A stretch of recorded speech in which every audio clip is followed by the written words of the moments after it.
Make sure you guys hit the subscribe button if you guys are enjoying the content that we're throwing up. And make sure you guys hit the like button if you enjoy the video. And yeah, let's begin. Okay, so, Professor Hulk. You know, this is interesting that we're getting Professor Hulk in the movies, because, I mean, for the most part, people are just kind of like, yep, we're getting Professor Hulk. That's really just what it is. And they're not wrong. I mean, it's essentially Professor Hulk, right? He looks the part. But what does this mean? Okay, so people are kind of looking at this, and they're like, oh, dude, we get Professor Hulk. Like, Professor Hulk is going to decimate all. No, he's not either, because Professor Hulk's like the weakest, well, not really the weakest, but like one of the weakest versions of the Incredible Hulk. And here's the reason why. Okay. So in Marvel Comics, you've got like 2 significant runs of the Incredible Hulk, 3 if you count Greg Pak. But Greg Pak was more of like, let's just showcase stories where the Incredible Hulk just like smashes things and is like as angry as he's ever been, right? So like Planet Hulk, World War Hulk, Heart of the Monster, you know, World War Hulk After Smash, all that kind of stuff. Just like this insane level of power with the Incredible Hulk is really all it is. But in terms of like character development, that all belongs to Bill Mantlo and Peter David. So between 1980 and 1985, with the Incredible Hulk 245 to 313, which was Bill Mantlo's run, I'm pretty sure. I think there were some annuals, like 10 to 13 or something like that in there. And then you look at Peter David, and it was insane. It was like 1989 to 1998, which was the Incredible, I want to say it was 328, running up to 467, but I also want to say there's like a smattering of issues that he didn't write. Between those two guys, they totally reworked the Incredible Hulk, right? Because before that, like when it was Stan Lee and Jack Kirby, the Incredible Hulk was just kind of like a mindless beast, more or less, right? Like mindless Hulk, Savage Hulk. It wasn't until they came along that like they started focusing more on like Bruce Banner and like the abusive nature of his dad, right? So like when you read this, or when you hear about the stories about how like Brian Banner, the father of Bruce, was really abusive and like killed his mom and all that kind of stuff, that was all Bill Mantlo and Peter David. But the bigger thing about that is that they took the Incredible Hulk concept, and instead of doing what Stan Lee and Jack Kirby did and say, well, the Incredible Hulk is just this like Dr. Jekyll, Mr. Hyde-esque persona, right? Like Bruce Banner's Dr. Jekyll, the Incredible Hulk's Mr. Hyde.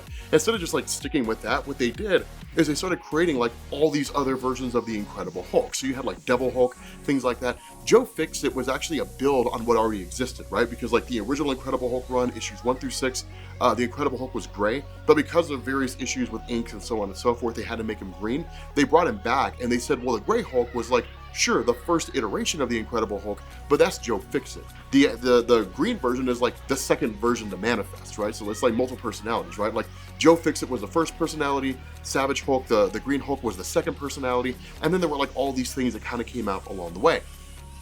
But what it did is it coalesced in the story that came out with Incredible Hulk number 377. And what it did is it basically said, okay, like Bruce Banner's constantly tormented by like the memories of his father, so on and so forth. And because of that, like Doc Samson had basically realized that like the various Incredible Hulk personas that were popping up, Grey Hulk and like Joe Fixit Grey Hulk, Savage Hulk, things like that, were just like alternate personalities of Bruce Banner, that what he was suffering from was multiple personality disorder. And it just happened to be that the Gamma Bomb allowed those personalities to manifest in the form of like Incredible Hulks instead of just different versions of Bruce Banner, right? So instead of Bruce Banner walking around, you know, in the Bruce Banner form, but with the mind of someone named like Samantha, instead it was the Incredible Hulk. And the result was that Samson said, okay, we have to try to find a way to like use therapy to fix this. And so kind of going into the mind of Bruce at the same time, Bruce Banner was also dealing with like the memory of his mother or something along those lines. Anyway, the decision was made to basically merge Savage Hulk, Grey Joe Fixit Hulk, and Bruce Banner into a singular entity. And the perception or the belief was that Bruce Banner was fixed because what you got was this fourth persona that was called the Professor. Though the reason why Professor is like the weakest version of all the Incredible Hulks is because all the Incredible Hulks, all the versions of them, have essentially unlimited strength. The only real exception to that, I would say, is Joe Fixit, but it's more because he's like a mobster and he kind of operates as a mobster as opposed to like Savage Hulk with unrivaled strength and things like that. But with Professor Hulk, the way this works is essentially the mind of Bruce Banner with all the strength of the Savage Hulk.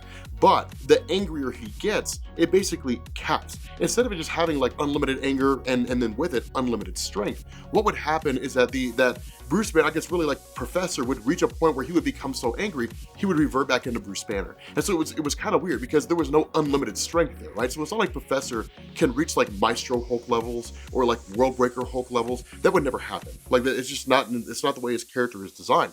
But what it does is it throws the element into the MCU where you've basically got like all the power of the Incredible Hulk as we've seen him with the mind of Bruce. And this is important because when it comes to the Incredible Hulk, in terms of how we see him, he is in the MCU not really a mindless beast, but it's certainly not really like a scalpel, right? Like he's not a precision instrument. You don't send him in and say, hey, we need you to like take out everybody in this room except for like these two guys, right? Like the Incredible Hulk's just like, everyone's gonna die, and just starts like tearing everything apart, like just smashing things is what he does.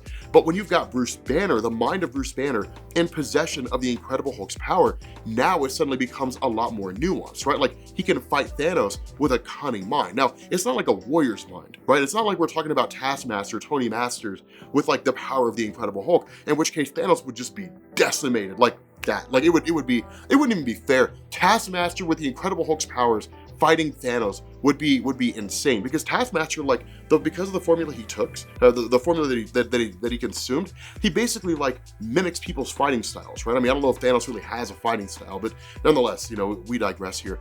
Professor Hulk is going to be an answer to the question, what would happen if the Incredible Hulk were as smart as Bruce Banner, right? That's basically what it is. Now, there is an actual version like that, right? I mean, Professor is basically just like Bruce Banner's mind in the Incredible Hulk's body. There is a version that actually came out much later that was written. Who was it that wrote that? I think it was the Mark Waid run, but it was basically like merged Hulk or something along those lines. I'm sorry, it was Doc Green Hulk. And Doc Green Hulk was basically the Incredible Hulk who was smarter than Bruce Banner, actually. In the comic, in an interview, Mark Waid was like, yeah, man, like Doc Green Hulk is smarter than Banner was. So basically it's like a super genius version of the Incredible Hulk himself, as opposed to like Professor, which is the Bruce Banner mind in the body of the Incredible Hulk.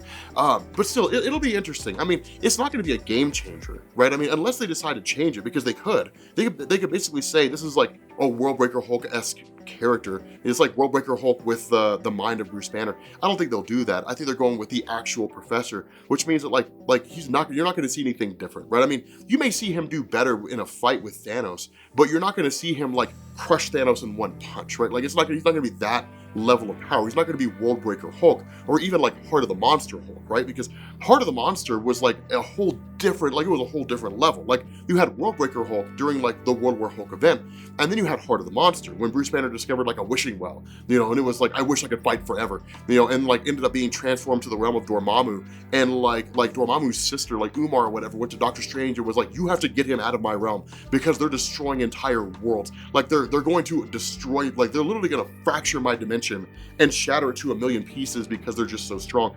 But like it's crazy because during that story, when Heart of the Monster, I think it's when Doctor Strange is in the realm of Dormammu, when he's watching everything unfold, and like he makes this offhanded remark where he's like, the Incredible Hulk is way beyond Worldbreaker at this point. It's kind of nuts. For some reason, people seem to believe that like the Heart of the Monster story is actually Worldbreaker Hulk. You couldn't be further from the truth. But the fact remains that it'll be interesting. This is not like, from what I can tell, if it's anything like the comic book version, it's not going to be a game changer. It's not going to like totally throw everything off. It's not like the Incredible Hulk's going to win it. It's not like Professor's going to show up and like all the Avengers have been defeated and he's like, you know what, the heck with it, I'll defeat Thanos by myself. That's not going to happen because he's just not that strong. He's not really that capable. It'll be the Incredible Hulk with the mind of Bruce Banner, and that'll really be it.